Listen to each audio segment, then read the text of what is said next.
네, 안녕하세요. 주식은 역시 기리기리세 기리씨입니다. 안녕하세요, 여러분들. 어제 미국 증시가 깜짝 반등을 하면서 오늘 우리나라 증시도 좋은 흐름을 나타내고 있죠. 그렇다면 이번에도 또 이유 없이 오르고 내리는 건지 아니면 특별한 이유가 있는지 그런 것들을 포함해서 한번 여러 가지 공부해 보도록 하겠습니다. 같이 공부하시죠. 렛츠 기릿!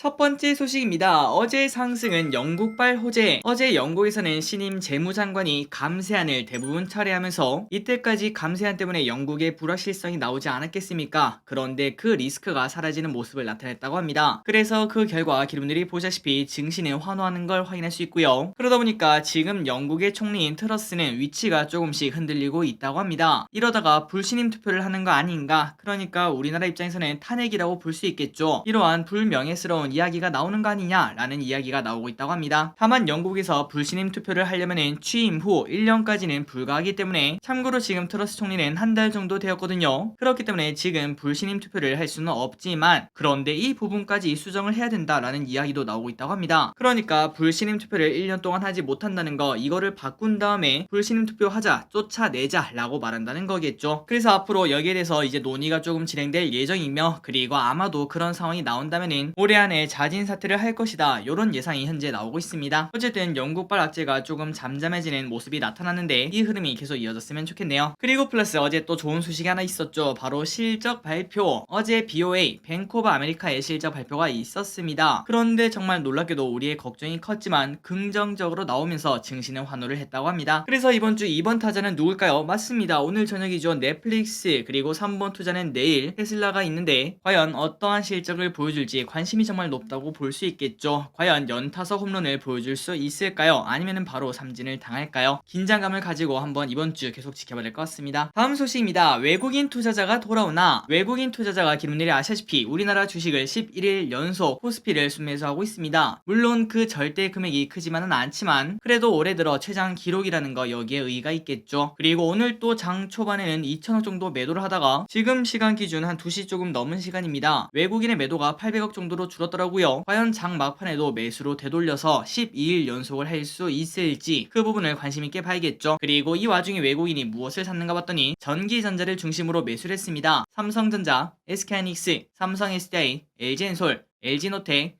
삼성전기 요런 기업들을 크게 매수했다고 하고 그리고 기분들이 아시다시피 사실상 우리나라는 전기전자가 중심부 아니겠습니까? 그러니 사실상 우리나라 핵심 사업에 투자를 하고 있다라고도 볼 수 있겠네요. 그렇다면 외국인이 지금 왜 돌아오고 있을까요? 그 부분에 대해서 명확한 정답을 내리긴 어렵지만 그런데 달러 환산 기준 코스피를 봤더니 이미 고점 대비 반토막이 났다고 합니다. 우리가 그냥 코스피 지수를 보면은 3,300에서 2,200까지 하락했으면은 33% 정도 하락한 거 아니겠습니까? 그런데 그 사이에 환율이 급등을 해버려서 외국인이 봤을 때는 이 하락세가 생각보다 더 크다는 거겠죠. 무려 반토막이 난 것으로 볼 수 있다고 합니다. 그러니 말 그대로 외국인 입장에서는 한국이 망하지 않는 이상 야, 이 정도면 진짜 많이 빠졌다. 당연히 그런 생각 해볼 수 있고 그러한 이유 때문에 현재 외국인이 슬금슬금 매수하는 모습을 나타내는 거 아니겠느냐라는 의견이 현재 존재한다고 합니다. 과연 오늘 또 매수할지 관심 있게 봐야겠네요.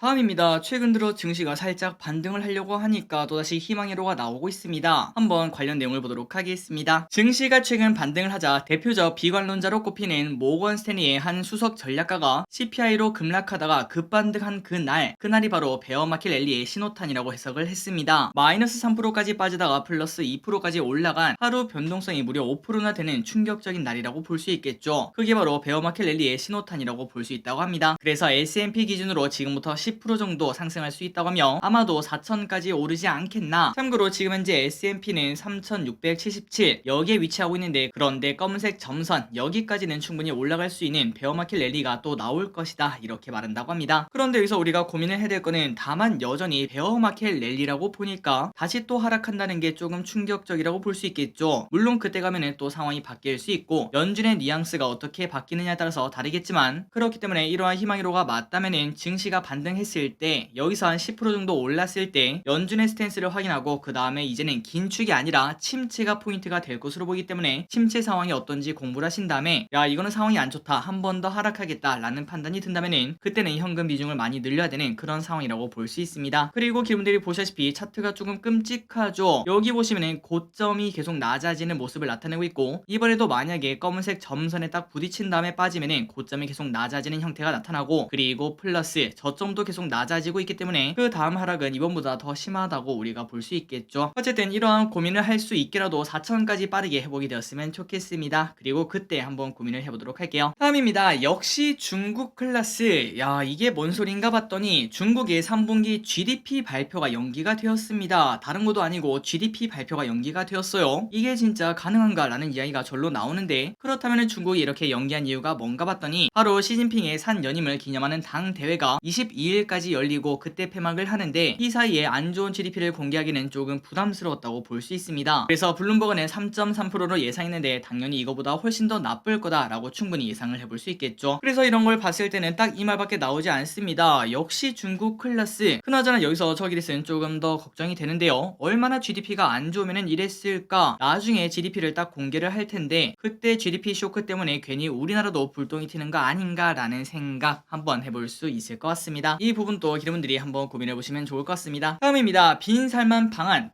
빈깡통. 결국은 무산된 빈살만 방안. 물론 나중에는 올 수 있겠지만 네옴시티에 대한 기대감은 줄어들 수밖에 없습니다. 그리고 만약 지금 증시가 버티기만 해도 여러분들이 아시다시피 살만한 주식이 얼마나 많습니까? 우리 주가가 빠질 때 그때 올랐던 네옴시티의 매력은 당연히 떨어질 수밖에 없습니다. 그런데 이 와중에 증권가의 분석이 나왔는데요. 단기적인 기대감은 낮아질 수 있으나 주가 하락은 과도하다고 합니다. 그 이유는 프로젝트 자체는 당연히 진행되기 때문에 거기에 대한 기대감은 분명 존재하고 있으며 그리고 아시안게임 개최까지 확정이 되었기 때문에 수주 속도가 빨라질 수밖에 없고 그 수혜를 우리나라가 볼 수 있다고 합니다. 물론 이것도 맞는 말이라고 볼 수 있지만 그런데 항상 무슨 사건이 터지면은 대부분의 기관의 리포트를 봤을 때는 낙폭이 과도하다 이러한 평가를 내리는 것 같습니다. 그런데 저기리시 봤을 때 항상 주가 흐름은 꼭 그렇지만은 않더라고요. 나쁜 일이 생기면은 그 여진이 절대 짧지 않다는 걸 우리가 충분히 확인할 수 있었습니다. 과연 이번에는 어떻게 될지 한번 관심 있게 봐야겠네요. 다음 소식입니다. 이 소식은 조금 중요할 것 같아요. 사우디가 브릭스에 가입한다라는 소식이 나왔습니다. 말 그대로입니다. 사우디가 브릭스에 가입하기로 희망했다는 소식. 참고로 브릭스는 브라질, 중국, 러시아, 인도, 남아공을 뜻하는데요. 왼쪽에 보시면 진짜 큰 땅을 먹고 있는 이 나라들이 결합했다라고 볼 수 있겠죠. 그런데 여기에 사우디가 들어갈 수 있다라는 이야기가 나오니까 진짜 사우디는 미국과 끝난 거 아닌가라는 생각이 들 정도입니다. 그리고 이 동맹의 무서운 점은 바로 엄청난 인구 그리고 원자재 기반이라는 걸 들 수 있겠죠. 참고로 인구는 사우디를 제외하더라도 이 4개국 우리가 알다시피 인도, 중국 얼마나 인구가 많습니까? 그거를 다 합치면은 세계 인구의 40%를 차지하고 있다고 합니다. 절대 무시할 수가 없을 것 같네요. 그래서 내년에 브릭스 정상회담이 열릴 예정인데 여기에서 아마도 사우디 가입 절차를 완료할 것으로 보인다고 합니다. 과연 또 이 소식이 어떤 식으로 해석이 될지 괜히 또 증시는 흔들리지 않을지 그리고 원자재 가격이 또다시 오르는 그러한 이상한 일이 일어나진 않을지 한번 또 관심 있게 봐야 될 것 같습니다.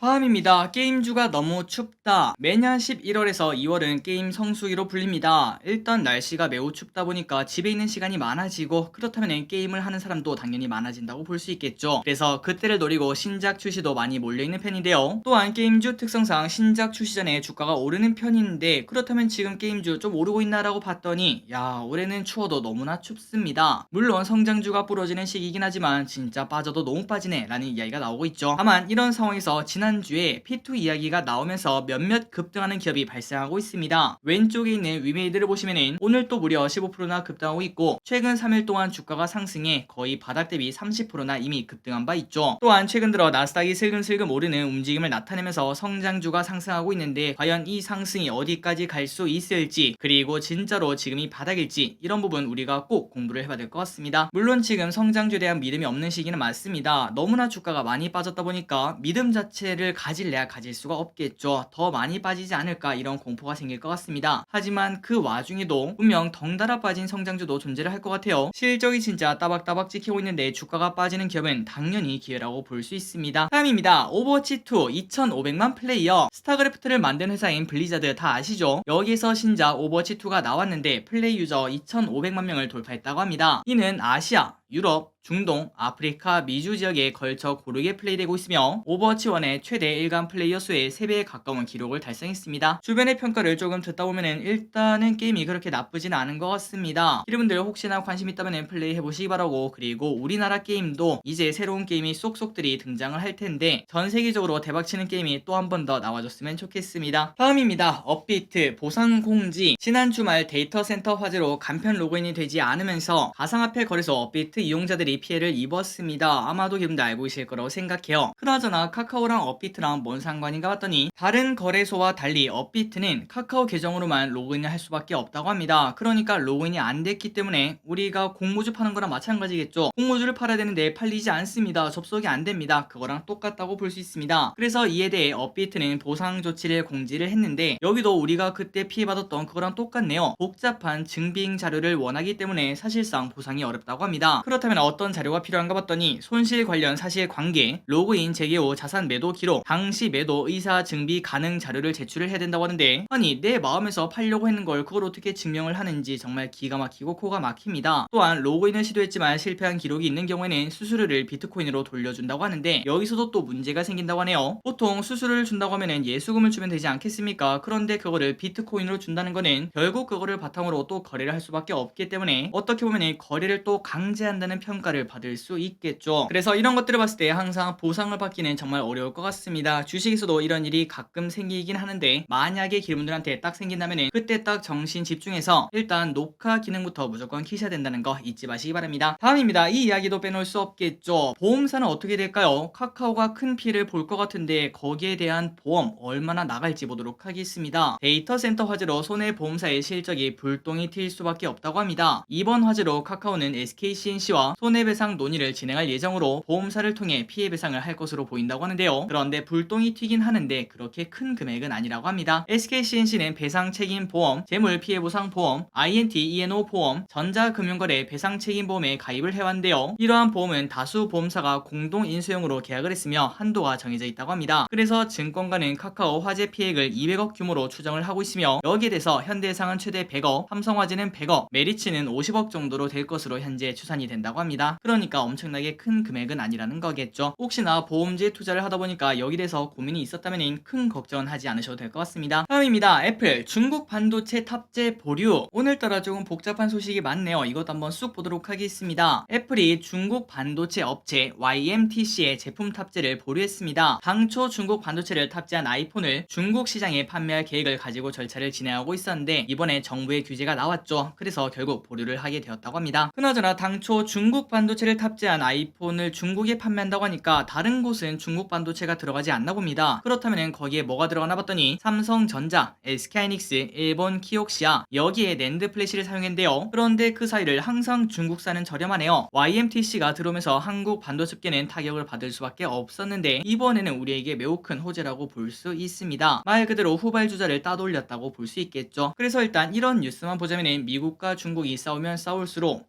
우리나라 기업들은 좀 괜찮은 것 같다, 중국이 따라오는 거를 한 1년 정도는 늦출 수 있을 것 같다 라는 생각 분명 해볼 수 있겠지만 하지만 또 그 반대로 우리나라는 중국 시장을 또 포기를 해야 된다는 거 이런 것들도 있기 때문에 전체적으로는 이게 이익일지 아니면 손해일지 그거는 계산서를 나중에 봐야 될 것 같습니다. 어쨌든 그 와중에 확실하게 수혜를 보는 곳은 있겠죠. 그런 것들을 한번 공부를 해봐야겠네요.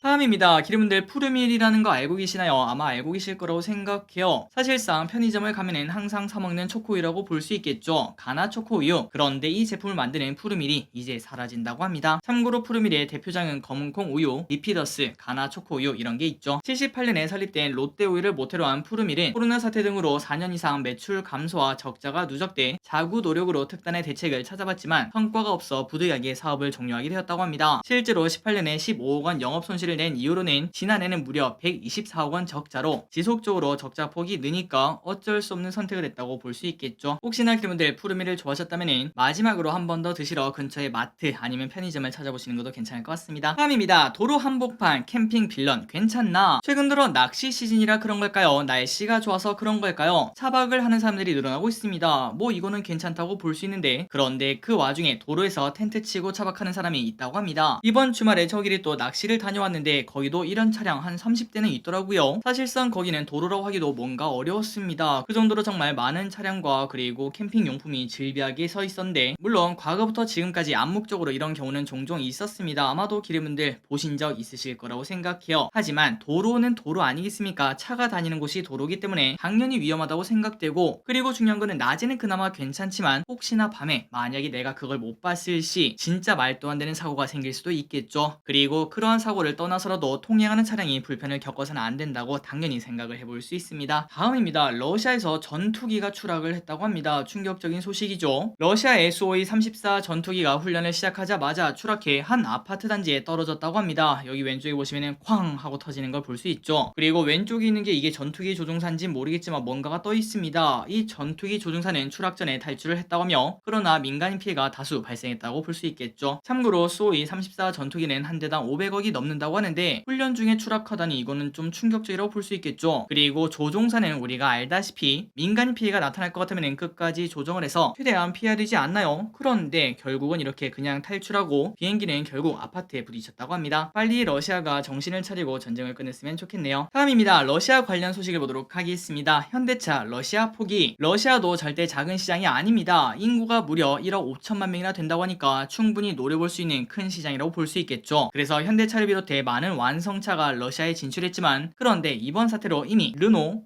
토요타, 닛산은 철수를 결정했다고 합니다. 그러다 보니까 현대차도 철수를 해야 될지 말아야 할지 고민이며, 이미 최근 2개월 동안 판매 대수가 0대라고 하니까 정말 충격적이라고 볼 수 있겠죠. 있으나 마나 사실상 망했다고 볼 수 있습니다. 그리고 부품 공급이 안 되다 보니까 러시아 현지 현대차 공장은 가동이 완전 중단이 되었다고 합니다. 그렇다면 현대차가 이렇게 고민한 이유가 뭘까요? 르노, 토요타, 닛산은 나왔는데 현대차는 버티는 이유가 뭔가 봤더니 그전에는 꽤나 잘 팔았다고 합니다. 작년에 무려 38만 대를 판 바 있으며 점유율도 꽤나 높았기 때문에 다른 기업들과 다르게 현대차는 이거를 놓치기가 싫다고 볼 수 있겠죠. 그리고 혹시나 전쟁이 조금 빠르게 끝난다면은 그 빈자리를 빠르게 현대차가 노리고 들어갈 수 있지 않겠습니까? 이런 부분도 조금 기대를 하는 걸로 보입니다. 어쨌든 현대차에서 좋은 선택이 나오길, 그리고 빨리 전쟁이 끝나길 바랍니다. 마지막입니다. 개미가 실패하는 이유. 우리가 주식 투자를 하는데 실패하는 이유가 뭘까요? 한번 7개를 정리를 해봤습니다. 기르분들은 몇 개에 포함하는지 한번 보시기 바랍니다. 1번, 자기 과신에 빠져있다. 그러니까 야, 내 생각은 무조건 맞아, 이거겠죠. 그리고 2번, 익절은 빠르고 손절은 느리다. 아마도 99.9%의 기르분들이 그러실 것 같습니다. 조금만 플러스해도 야, 이게 얼마냐 하면서 매도를 하는데, 하지만 마이너스 10%, 20%이 손절은 매우 느리고 결국은 거의 저점에 다다라서야 야, 이젠 안 되겠다 하고 매도를 하는 게 우리 개인의 특징이라고 볼 수 있겠죠. 3번입니다. 이게 진짜 중요하죠. 남들과 끊임없이 비교하며 조급해한다. 주식 투자는 시간을 가지고 길게 하는 건데 조급하다는 것 자체가 이미 지고 들어간다고 볼 수 있습니다. 그리고 4번, 빚을 내서 투자한다. 여러분들 중에서는 당연히 없으실 거라고 생각해요. 그리고 5번, 분산 투자하지 않는다. 이 부분에 대해서는 이제 몇몇 기르분들은 생각이 좀 다르실 거라고 생각합니다. 물론 저 길이 또 그게 맞다고 생각해요. 내가 진짜 열심히 공부해서 야, 이 기업은 확실하다 라는 생각이 든다면은 당연히 한 두세 종목에 쭉 올인하는 그런 방식도 괜찮다고 생각하지만, 그런데 그거는 진짜 이제 좀 전문 투자자가 되었을 때, 실력이 꽤나 올라왔을 때 그때 할 수 있는 방법이고, 우리같이 초보, 그러니까 주린이 입장에서는 당연히 어떤 기업이 좋은 건지 그런 걸 판단하기가 어렵지 않겠습니까? 그렇기 때문에 우리는 최소한 경험을 몇 년 동안 하면서 아, 이런 기업이 오르고 이런 기업이 떨어진구나, 그런 데이터를 쌓아야 되는데, 그때까지는 당연히 분산 투자를 해야 된다고 저는 생각하고 있습니다. 그리고 6번, 이거는 뭐 당연하겠죠. 충분한 학습 없이 투자에 나선다. 아마도 지금 몇몇 기름들은 조금 찔리시는 분도 계실 겁니다. 단순히 주가가 하락해서 산 기업도 있을 거고 차트만 보고 산 기업도 있겠죠. 그런 것들은 절대 투자가 아니라 그냥 토토라고 볼 수 있겠죠. 마지막입니다. 내동 매매를 자주 한다. 이렇게 7가지가 있는데 기름들은 몇 가지가 해당하는지 한번 보시면 될 것 같고, 저 기릿은 지금 보니까 한 2.5개 한 개는 이제 좀 고쳐가고 있는데, 야, 나머지 2개는 언제쯤 고칠 수 있을지 지속적으로 열심히 노력하도록 하겠습니다. 자, 오늘의 공부 여기까지 끝내보도록 하겠습니다. 오늘 또 증시가 올랐는데 내일 또 오르고 쭉쭉쭉 올라서 아까 말했던 대로 지금보다 10% 정도는 반등이 나왔으면 진심으로 좋겠습니다. 지금까지 기리셨습니다. 빠이요.